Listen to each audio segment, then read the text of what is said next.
Hi, this is Frid from the Joy of Syntax and English in Color. In this video, I want to use the very beginning of The Great Gatsby, one of my favorite novels, to practice pronunciation and grammar analysis with you. And without further ado, I want to share my screen. Let me see whether it works this time. Yep, it does. It froze a minute ago. Okay, so here we go.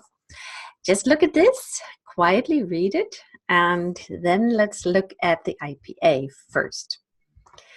And I want to use this actually as an opportunity to show you that there is a bit of a difference between my two favorite dictionaries. Well, I have lots of favorite dictionaries. One of them is Merriam-Webster's Learners, and of course they have a free online version, which I use a lot, but I still have my paper version. And then I have my Oxford Advanced Learners. You can see that it's Oxford, but trust me, it is. Let me show you. Okay. Yep, Oxford's.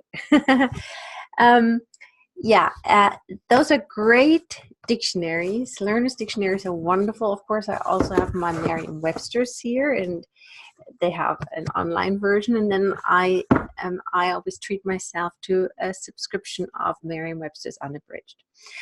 Yeah, and in order to make full use of all the great features they offer, you need to learn the transcription systems.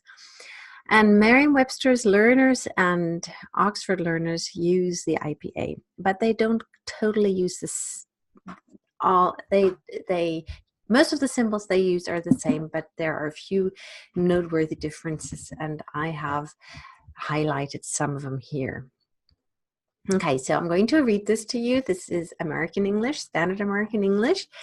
And the purple transcription is based on Oxford's Learners, and the pink is Webster's version. And I'll read this first, and then I'll comment on the two most obvious differences, or three maybe. Okay. In my younger and more vulnerable years, my father gave me some advice that I've been turning over in my mind ever since. Whenever you feel like criticizing anyone, he told me, just remember that all the people in this world haven't had the advantages that you've had. Okay, Standard American English uses a postvocalic R, and Webster's uses this symbol, which is a combination of a schwa and this little sign that indicates a postvocalic R, this little squirrel there. And Oxford's simply adds an R. Now, I think this is not so fortunate because in a lot of cases where the postvocalic R is happening, there are actually two ways to have the postvocalic R. One is you have the vowel and then the R, and that happens in words like car. You have a vowel and then the R happens. And yeah, there can often be, or usually is, a little bit of R coloring for the vowel, but you do have the vowel and then the R. With a sound like younger, the schwa and the R really become one sound. They happen simultaneously. Younger, And so I think it's good to have a different symbol here for that. Here it looks with Oxford, it looks as if you had younger, and that's not what's happening. So I think this is more helpful. And the same is true for more. For more, here they show more. They show there's a vowel, and then there is this sound, more. Yeah, and then of course you see that Oxford uses this open O sound, and Webster's uses the O, more. It doesn't matter, but there are differences between the two systems, and beginners are sometimes thrown off by them. Okay, another interesting thing is Webster's uses this symbol to represent the sound that occurs in red. And Oxford uses this regular E letter, the letter E. And I think that's unfortunate.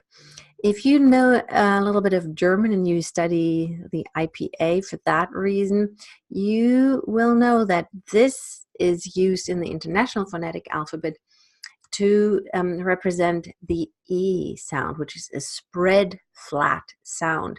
And red, is more open. It's what happens in German, ich. So I think it's much more fitting to have this symbol for the red sound. If you know me a little bit, you know that I assigned a vowel to each, a color to each vowel and consonant, following the advice or the suggestion of a great book that I quote in my work later and in other places. Okay, so I think this is a good option that Webster is using. So there are these differences. But once you know that Webster uses this letter to represent the red sound, and Oxford uses this and Webster uses that, then you're okay. Yeah, so those are the two biggest differences that I can think of right now between the two great dictionaries. And then the differences here between the some and some, those are not differences in representation between Webster and Oxford, but this is simply that here we have the unstressed or mumbled version that happens in connected speech, the unstressed version of some, right? When you speak fast or when you slur words into each other, you don't over enunciate and you don't say some, you say some. Would you like some tea? And you use the schwa rather than the rust sound. So yeah, and then sometimes some people say remember with the pink sound, and some people say remember with the schwa.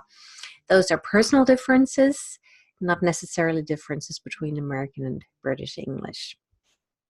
Okay, so I hope that helps you, and I hope that it encourages you to use these dictionaries.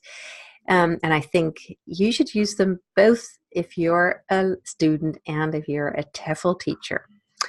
Okay, so in my younger and more vulnerable years, my father gave me some advice that I've been turning over in my mind ever since.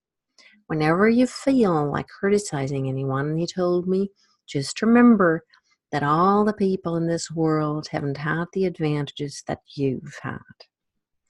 Okay, now let's look at standard British English. Now, for younger, you don't have the post-vocalic R in isolation. However, if the next word starts with a vowel, you have the linking R happening with many speakers. So some people will still say younger and, but a lot of them will take the R from the end of this word and bring it to the beginning of the next. So it's younger and, which is quite different from younger and. Younger and, younger and. Okay, let me try to give you a sort of standard British version. In my younger and more vulnerable years, or in my younger and more vulnerable years, my father gave me some advice that I've been turning over in my mind ever since. Whenever you feel like criticizing anyone, he told me, just remember that all the people in this world haven't had the advantages that you've had. Okay, so this part covers the pronunciation. Take these two slides and practice reading the IPA. Now let's move on to some grammar analysis. Okay, I'm using my color parsing system, which I explain elsewhere. But you'll get the hang of it if you stick with me here. Okay, here we have the two sentences, color parsed, and I will take them one by one. Okay. In my younger, more vulnerable years is a prepositional phrase functioning as adverbial of time. When did it happen? My father is the subject. gave, the verb, of course, the finite verb. Me is an object. Some advice that I've been turning over in my mind. That whole thing is an object. Okay, so my father who gave me whom something, what, at some point in time. And in this sentence here, it's very fitting to start with the adverbial in the beginning for two reasons. One is that it places, it helps us to have an orientation of time at the very beginning of the novel, and even though this is not related to the time that the novel is happening at. And the second object is very long, and we'll look at why it is so long in a minute. And so it makes more sense to put the adverbial at the beginning of the sentence.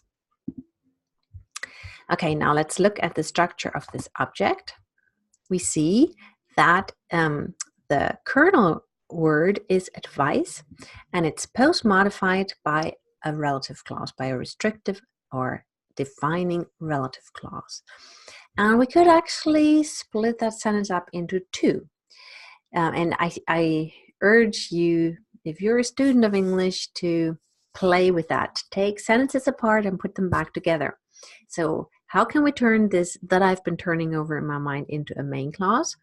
We take the relative pronoun and turn it into the regular object. I've been turning that advice over in my mind ever since. I've been turning it over in my mind ever since. Okay, so it's not a difficult sentence, but it's still good to see. And of course, when we have two objects, we can have the indirect object either in between the verb and the direct object, or we can add it as a prepositional object at the end. But when the direct object is so long, then that doesn't make sense. So if it were just, he gave me some advice, we could say my father gave some advice to me, or he gave me some advice. Okay, next sentence. Whenever you feel like criticizing anyone, he told me, just remember that all the people in this world haven't had the advantages that you've had.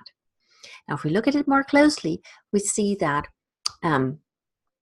it's the same sentence structure as the previous one: subject, verb, object, object. It doesn't contain the sentence adverbial, and the second object is a whole sentence. And if we just take, and it's sort of, he told me, introduces this whole thing, the direct speech. And if we were to parse that, we would see the direct speech consists of an introductory adverbial clause, which in the original has been front shifted actually.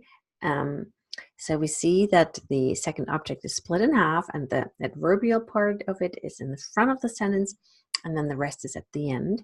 So whenever you feel like criticizing anyone, and then the main clause, just remember, is in the has the shape of a request or command. Just remember, just do this, remember something. So just remember something.